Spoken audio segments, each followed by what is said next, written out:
শুরু করেন।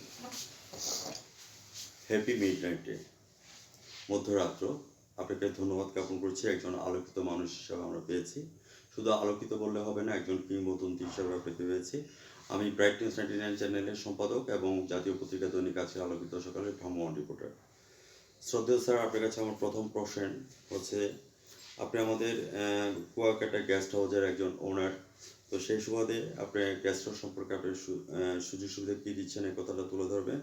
আর আপনার হচ্ছে যে আপনি আমাদের প্রেসিডেন্ট, সেই ক্ষেত্রে আপনার অনুভূতিটা কেমন লাগছে সে কথাটা চ্যানেলে তুলে ধরেন। আমি সাংবাদিক পরাশ সাহেব স্যার আপনার সঙ্গে আছি। সম্মানিত স্যার, মূলত এই যে 1997 সনে যখন পর্যটন ডিক্লেয়ার হয়, জি স্যার, তখনই আমাদের এমপি আনোয়ারুল ইসলাম উনি আমাকে উদ্বুদ্ধ করে যে এই হোটেল ব্যবসা এখন যেহেতু পর্যটন ডিক্লেয়ার হয়েছে, এখন আর কোনো জায়গায় নাই, এই তোমার ঘরটাকে একটা হোটেলে রূপান্তরিত করো, যার ফলে এই দোতলা টিনের ঘরটাকে আমি 17টা রুম করে দেই। তো এই 17টা রুম করে দেয়াতে এখানে আমি অবশ্য ব্যবসা বাণিজ্য করতে যাই অনেক মাইর খেয়েছিলাম, অনেক ধস নেমেছিল, যার জন্য প্রায় আমি বাইরে ছিলাম 7 বছর। সেখান থেকে আসার পরে আমি যখন ব্যবসায় হাত দিই, সেই ব্যবসায় আমি প্রায় আমার যে সমস্ত ফাইন্ডিংস, যে সমস্ত টাকা পয়সা আমি নিয়ে আসছিলাম সব খুয়ে গেছে। তারপরে সব মানুষ এই করে ফেলেছে। এরপর আমার যখন আমার মা বাবা তখন প্রায় কোটি টাকার উপরে, 85 আমি শুরু করেছি। তখন থেকে যে এই যে মায়ের যাওয়ার পরে আমি প্রায় দায়িত্ব নেওয়া ভরে গেছিলাম। কি করবো, আমার মা বাবা এই ঘরটার উপরে, যেহেতু আমি 1980 সনে এই ঘর করার জন্য আমি বাইরে থেকে টাকা দিয়েছিলাম, তার দ্বারা আমার বাবা মা এটা করেছিলেন, যার জন্য আমি এই ঘরটাকেই যখন 97 সনে ডিক্লেয়ার হয়, তখন আমি 17টা রুম করে এটা হোটেলে রূপান্তরিত করি। 17টা রুম করে দোতলা, এই টিন শেড আপনি এখানে দেখতে পাচ্ছেন আমার সিঁড়ি সেই সময়ের। এখন ওই কাঠবোর্ডের এটাই রূপান্তরিত করে এখন 20টা রুমে রূপান্তরিত হয়েছে। এবং এই রুমগুলি আমি আস্তে আস্তে ওই দায়িত্ব না দিয়েছি, এখন এখানে এই পর্যন্ত নিয়ে আসে। কিন্তু পর্যটন ডিক্লেয়ারের পরের থেকে আমরা এই হোটেল ওনার্স অ্যাসোসিয়েশনের করা হয়েছে, সেইখানে এই হোটেলের আমি প্রথম পর্যায়ে সদস্য ছিলাম, তারপরে ভাইস প্রেসিডেন্ট ছিলাম, এরপর সেক্রেটারি জেনারেল হয়েছিলাম, এখন তো আবার এই বছরে আমি প্রেসিডেন্ট হয়েছি কুয়াকাটা হোটেল ওনার্স অ্যাসোসিয়েশন।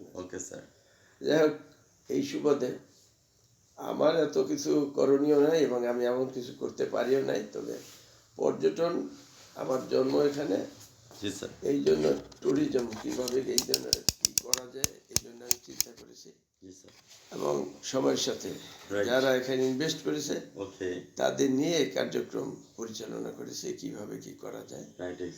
এত দূর এগিয়ে গিয়েছি, কিন্তু এখন পর্যন্ত মানে কক্সবাজারে কিন্তু 400-500 হোটেল হয়ে গেছে, মানে 100 বর্ষ হয়ে গেছে তাদের গভর্নমেন্টের এখানে, হ্যাঁ সেখানে হাজার হাজার কোটি টাকা ইনভেস্টমেন্টও আছে। কিন্তু কুয়াকাটায় কোনো এমন কোনো কিছু নাই। এই যে ঢাকা টু কুয়াকাটা যে 4 লেন বা 6 লেন হওয়ার জন্য একটা প্ল্যান ছিল, সেটা এখন পর্যন্ত হয়নি।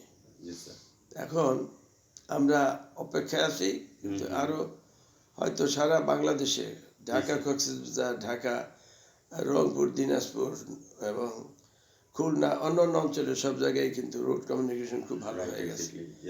আমাদের এই রোড কমিউনিকেশন এতই কোনো ভালো গাড়ি আসতে পারে না, এবং এই মুভমেন্টে একটা পরিবর্তন আসছে, যার জন্য আমার মনে হয় আরো একটা বছর সময় পাইলে হয়তো আমাদের রোডটা 4 লেন বা 6 লেনে রূপান্তরিত হতো। তখন ওয়ান ওয়ে হলে, তখন আগে 10 থেকে 12টা ফেরি পার হয়ে এখানে আসতে হতো। এখন হলো কি, সেইটা এখন আর পার হতে হয় না, সম্পূর্ণ ব্রিজ হয়ে গেছে, যার জন্য ওয়ান ওয়ে এটাই করার জন্য পদ্মা ব্রিজের পরে মানুষ উপচে পড়া ভিড় হয়ে গেছিল। তারপরে পায়রা, অন্য ব্রিজগুলো হয়ে যাওয়ার পরে জি স্যার। মানুষ আশাবাদী ছিল যে কুয়াকাটায় আসে, কিন্তু আসলে আমাদের সাইড ট্যুরের ব্যবস্থা নাই রাইট, এবং কোনো কিছুই নাই। রাইট, আজকে একটা সারা বিশ্বে যেমন পর্যটন শিল্পের পর্যটন নগরী রাইট, এস্টাবলিশড হতে হলে সেখানে মেরিন ড্রাইভের প্রয়োজন আছে। আমাদের Yes, sir. এখানে মেরিন ড্রাইভ হই হই করতে করতে এখন পর্যন্ত কিছুই হয়নি, বরঞ্চ কিছু বস্তা টস্তা ফেলা এখানে আমাদের বীজটাকে আরো নোংরা করে ফেলানো হয়েছে। Okay sir. পর্যটকরা সেখানে উপভোগ করার চেয়ে তাদের মানে যখন জোয়ার থাকে ভরা জোয়ারে জি, তখন হাত পা ভেঙে যায়, অনেক মানুষ মারাও যায়। এলাস আহমান্ডা। যার জন্য এই আপনারা সাংবাদিক আপনারা প্রচার করবেন, সরকারকে উদ্বুদ্ধ করবেন, জি স্যার। আমরা আশা করি। এবং আমাদের চেষ্টা এখন সবচেয়ে কক্সবাজার টু সেন্ট মার্টিন সেখানে কিন্তু সাইড ট্যুরের ব্যবস্থা ছিল খুব ভালোই। Right sir. সি ক্রুজিং এর মাধ্যমে অনেকগুলা এখানে মানুষ আসা যাওয়া করতো। Right, exactly. কিন্তু এই কুয়াকাটার থেকে এমন একটা জায়গা আছে যেটা সুন্দরবন, যদি আমরা হুম হুম। কুয়াকাটা টু সুন্দরবন যাইতে মাত্র 2 থেকে 2.5 ঘন্টা সময় লাগে, ইয়েস স্যার। আর সেটা আমাদের ভিতর থেকে মাত্র বর্ষা এই শীতের মৌসুমে 3 থেকে 4 মাস এখানে সি ক্রুজিং এর মাধ্যমে যাওয়া আসা করা যায়। জি স্যার। এখানে আন্দারমানিক নদী হয়ে পাথরঘাটা হুম হুম। মানে ফকিরহাট থেকে পাথরঘাটা হয়ে চরদনি হয়ে সুন্দরবনে যেতে হলে হুম হুম। সেই জায়গাটা উপভোগ করতে গেলে আমাদের মানে 1.5 ঘন্টার থেকে 2 ঘন্টা সময় লাগে না, 1.5 ঘন্টার মধ্যেই যাওয়া রাইট, যায়। Exactly sir. এই জায়গাটুকু মাত্র এই আন্দারমানিক নদীর হুম হুম। থেকে ফকিরহাট যেতে মাত্র 5 কিলোমিটার জায়গা খনন করলে পরই হুম হুম। যে কোনো রিভার ক্রুজ বা যে কোনো জাহাজ এখানে সুন্দরবন যেতে পারে। রাইট, আমাদের বর্তমান বিভাগীয় কমিশনার মহোদয় জি স্যার। এখানে চেষ্টা করেছিলেন আমাদের নিয়েও, আমাদের বলাতে উনি আমাদের সাথে সফর করেছে।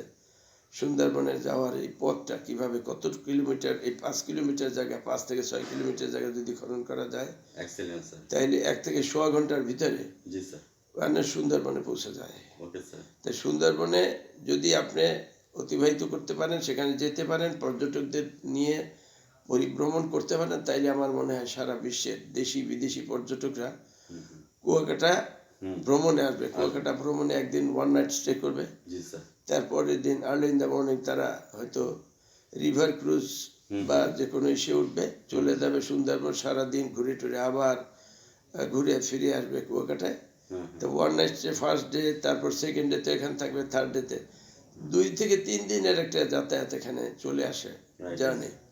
আমার মনে হয় এটা সরকারের চিন্তা ভাবনা করার দরকার। আমার যদি এই পথটুক জি স্যার। খনন করে দেওয়া যায় তাইলে আমার মনে হয় প্রাইভেট সেক্টর থেকে এখানে রিভার ক্রুজ এবং অন্যান্য আমাদের যে জাহাজ বা ছোট নৌ বিহারের জন্য যা কিছু দরকার আমাদের প্রাইভেট সেক্টর থেকে Kuakata hotel motel owners okay sir. Association plus hmm hmm. যারা এখানে ইনভেস্ট করতে চায় তারা এখানে এটা করলে হোটেল মোটেলের চেয়েও জি স্যার। এটা লাভজনক হবে। Right, exactly. আর একটা বিষয় হলো সারা বাংলাদেশে আপনারা জানেন 303টা অ্যামিউজমেন্ট পার্ক আছে, ইয়া। কিন্তু সেই অ্যামিউজমেন্ট পার্কে আমাদের এখানে 5 স্টার হোটেলেও যা ইনকাম থাকে Yes. ইনভেস্টমেন্টের চেয়ে ইনকাম কম রাইট স্যার। প্রত্যেকটা জায়গায়। কিন্তু অ্যামিউজমেন্ট পার্কে এখানে ইনকাম, যদিও সেখানে 1 থেকে 150 একর জমি দরকার, এখানে 1000 কোটি টাকা ব্যয় করার দরকার, ইনকামও সেভাবে হয়। Right, exactly. তো আমরা আশা করব, আমরা ঢাকায় হুম হুম। ঢাকায় একটা ওই বিশ্ব পর্যটন দিবসে অ্যাটেন্ড করেছিলাম, ওকে স্যার। ট্যুরিজম বোর্ডের একটা ইসেতে। সেখানে এই একটা অনুষ্ঠান চলছিল যেখানে একটা সেক্ট ছিল, যেখানে মানে অ্যামিউজমেন্ট পার্ক যাদের আছে এদের একটা অ্যাসোসিয়েশন আছে, তাদের একটা ছিল, সেখানে আমি আলাপ করতেছিলেন হুম হুম। ট্যুরিজম বোর্ডের প্রিভিয়াস যে আমাদের সিও ছিলেন জাভেদ স্যার। জি স্যার। উনি সেখানে আমাকে পরিচয় করাই দিতে গেছিলেন যে কুয়াকাটার বিশাল ব্যাপার স্যার। আসলে আমার কিছু এমন কিছু এখানে নাই। আমি তো আমার প্রিভিয়াস ইয়ার দিছি যে জিরো থেকে আস্তে আস্তে উঠে আসছি কিভাবে হ্যাঁ হ্যাঁ। সেখানে। তবে যেহেতু আমার জন্ম কুয়াকাটা, এই জন্য আমি কুয়াকাটা নিয়ে চিন্তা করি রাইট, এক্স্যাক্টলি। এবং এটাকে হওয়া দরকার যে প্রাইভেট সেক্টর থেকে আমরা আশা করি জি।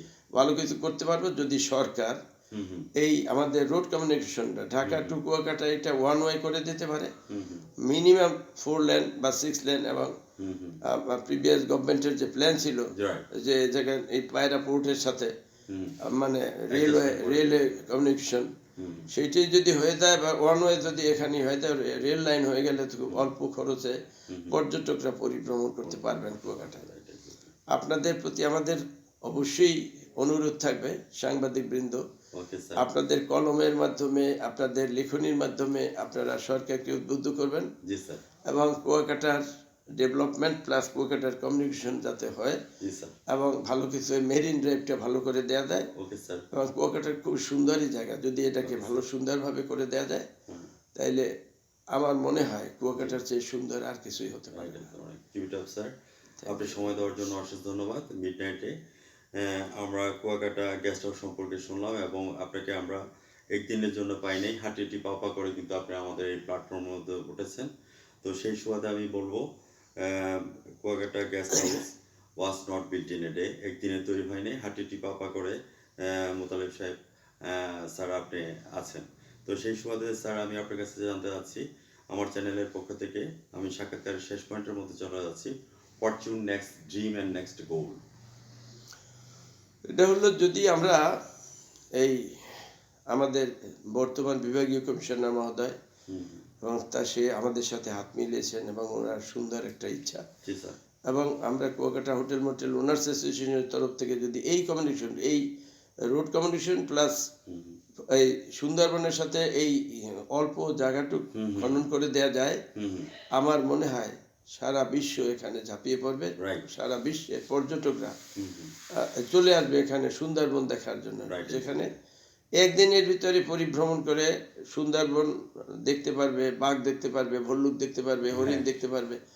এটা খুব সুন্দর। আপনি যদি যান তাইলে আমরা সময় দেন, তাইলে শীত মৌসুমে আমরা at the month of January last okay sir অথবা ফেব্রুয়ারির ফার্স্টের দিকে আমরা একটা অনুষ্ঠান করতে চাই কুয়াকাটায়। এক্স্যাক্টলি আপনি সাংবাদিক হিসেবে আপনাকে দাওয়াত থাকবে আপনার প্রতি, স্যার এবং আরও যারা যারা আসবে সেখানে অংশগ্রহণ করবেন, আমরা কুয়াকাটাকে আপনারা তুলে ধরবেন। জি স্যার কুয়াকাটার উপরে আমরা একটা ডকুমেন্টারি তৈরি করতে Okay, চাই, sir, সারা complete. বিশ্বে রাইট পৌঁছে দিতে চাই। এত সুন্দর জায়গা যেখানে আছে সেটা আপনাদের মাধ্যমে জি স্যার আমরা তুলে ধরতে চাই, এটি আমার ইচ্ছা। হ্যাঁ স্যার, আমি সাক্ষাৎকারের শেষ পয়েন্টের মধ্যে এসে এস.টি. কলরুইজের লেখা একটি উপন্যাসের কথা আমার মনে পড়ে গেল, ancient mariner. The marriage ceremony was over in the guest while going to the feast. And albatross is a big sea bird. It brings good luck to the sailors. In the meantime, I think and thought that you are the big achievement for the as like albatross. আপনাকে অশেষ ধন্যবাদ জ্ঞাপন করে বিদায় রেখে আনছি। Viewers যারা আমার চ্যানেলের সামনে আছেন, আগামী দিন সকাল 9:15 আমাদের আলোকিত এবং সভাপতি সাহেব এবং আমাদের কুয়াকাটা গেস্ট হাউসের কুয়াকাটা হোটেল মোটেল ওনার্স অ্যাসোসিয়েশনের প্রেসিডেন্ট আগামী দিন সকাল 9:15 ভিউয়ার্স যারা আমার চ্যানেলের সামনে আছেন, আমার সাক্ষাৎকারটুকু দেখে নেবেন এবং জাতীয় পত্রিকা দৈনিক আছে আলোকিত সকালে সঙ্গে থাকেন। স্যার ভালো থাকেন, সুস্থ থাকেন, take care of your health. ধন্যবাদ sir, thank you. Have a nice day. ভালো থাকেন, কিন্তু ব্যাপারটা এত রাত আগে স্যার ঢাকা থেকে আসতে হয়েছে তো স্যার ইনফর্ম করতে পারি নাই। আপনার দেশে বাড়ি